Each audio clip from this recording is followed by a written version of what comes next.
Mark, just your reflections on that must be quite heartbreaking. You got so close.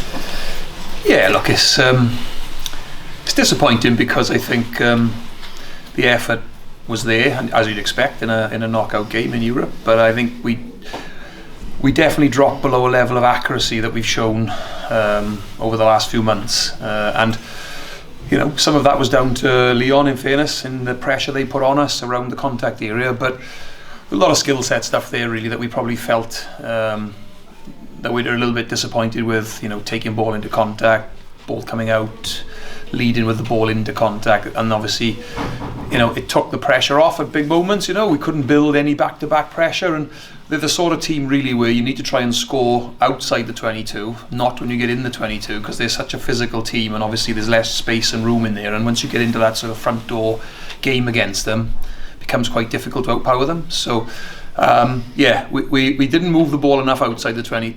We didn't move the ball accurately enough outside the 22. We didn't move it enough in the 22, and I think in a 2-score game, you make those little errors and those little mistakes. They obviously add up at the end, and that's disappointing because a lot of it was in our control. But look, well done to Lyon. Very physical, very well organised defensively, and they made life hard for us. 70% territory in possession, close to that. They made double the amount of tackles you did, so it just shows how the game went. So. Yeah, and we targeted that in the lead up to the game. We wanted to have possession and territory, obviously, because sometimes you're better off without the ball sometimes, because obviously conditions and the opposition. But actually we felt we wanted the ball, we wanted to dictate the speed of the game, we wanted to move the big guys around, and we did move them around, but we just didn't move them around well enough and accurately enough. Check passes, sometimes the passes weren't to hand at all. Sometimes we didn't pull the trigger out the back when the defence was narrow. There's all sorts of little things that we'll look back on and go, oh, okay, well, we missed the opportunity. But look, it's just a good lesson for us. We've been on a bit of a journey here in this competition this year. A bit of a lesson for us that the closer you get to the finish line, the more accurate you've got to be and the better you've got to be. And that's all we can do is learn from it, and because hopefully we get into future knockout stage games. And we want to build on this one. We want to take the next step forward. Hindsight, wonderful thing, but a couple of decisions maybe. End of the first half, with scrum possibly underneath the post, you went for the line out, and obviously you could have taken some points in the second half. I mean, hindsight, if one of those goes, you win the game. But when you look at that, when you have a look at the review, do you think? Well, we'll definitely look at it. Yeah, no. So to be fair to Jack, he and I are pretty well aligned around decision making on points versus the corner.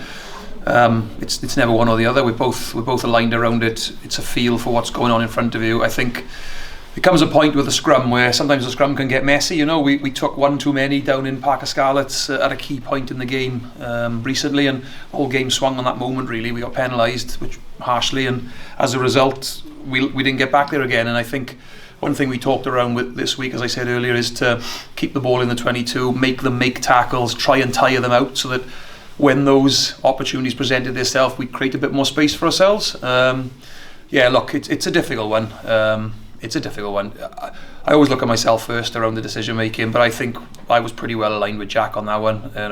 When you get to the end and you realise you've lost by 2 points, you say, "Oh, we should have kicked the 3," but you don't know how much that tackle count leads to the try we scored in the second half, for example. You just don't know. It's the unknown. So, but we'll always scrutinise those things. Always look at it. It is cup rugby, and you should try and take points when they're on offer. But we probably felt like that was a softening up process for us. And look, if we score a more try like we did in the second half, it's a brilliant decision, isn't it? So there's context to it all. But look, I'm pretty comfortable with the decisions we made. I'm more disappointed with the fact that we didn't play our best. But Jack's performance, I know it's hard to bring up one person again. He was involved in everything, wasn't he? Yeah, well, he's a world-class player, isn't he? He's a world-class player, and he also makes other players better, as I've said before. He gets more out of other people, and I got to say, Jack, along with this guy next to me here, phenomenal. Like never say die. Against very, very big physical team, got massive amount of gain line, speed of ball for us. Kept coming again and again and again, which you need in knockout games. And there's plenty of other players as well that went big. A lot of boys there that were banged up at half time, and actually they probably would have been taken off on another day, but they wanted to stay out there, and they needed to stay out there towards the end, because obviously we picked up some bunts to Beatty and Tips and Reese. How are they? Yeah, they're being assessed at the moment. Bit of a mixture, I think.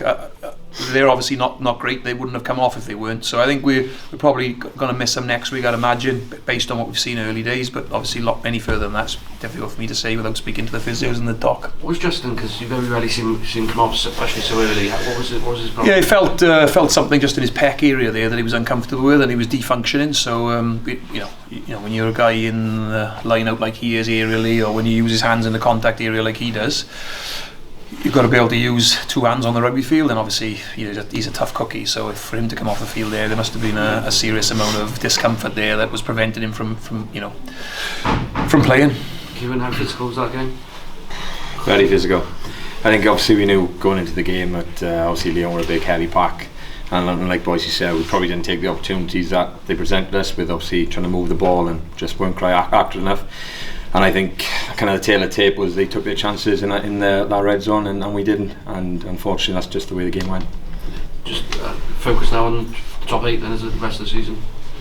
Yeah, definitely. I think we got to make sure we bottom this one out. We got to get into review Monday, get it boxed off, just work out what it is, because obviously we'll have games like this, tight games, and we've got to make better decisions. We've got to be more accurate, so we've got to learn what that looks like for us.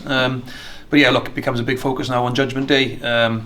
We'll hopefully have an opportunity to have a good crack at that, and if we can get some momentum through the next couple of games, then you never know, we can definitely push for potentially getting into the top 8 when we're out in South Africa. Thank you.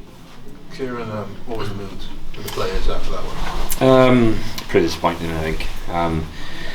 Just one of those, I think, when you said about territory and possession, that's how the game felt, and I think we just left it all out there. That's what's the most disappointing of it, because we got against Gloucester last year, we left it all out there, and I think it's the same this year. I think we definitely could have won that, and that's probably the most disappointing thing. Obviously didn't fire the shots that we wanted, and we were kind of accurate, and we just didn't take the chances when they were on offer, and unfortunately that's just the way it went. I was going to say that's the exact same feelings as last year. How do you sort of turn that around now into these final 4 games, a bit like last year in terms of Yeah, look, we obviously we targeted again further into competition, and also we target top 8 as well, and that's still the target. And obviously we got Cardiff and Dragons, obviously Welsh derbies, very emotional. Obviously I think we can target those games, and obviously finishing out in South Africa, and it's going to take a lot for us to do that, but I think with this group we can definitely do something special. And I think obviously I don't think top 8's off the cards at all. I think we can target it, definitely get in there.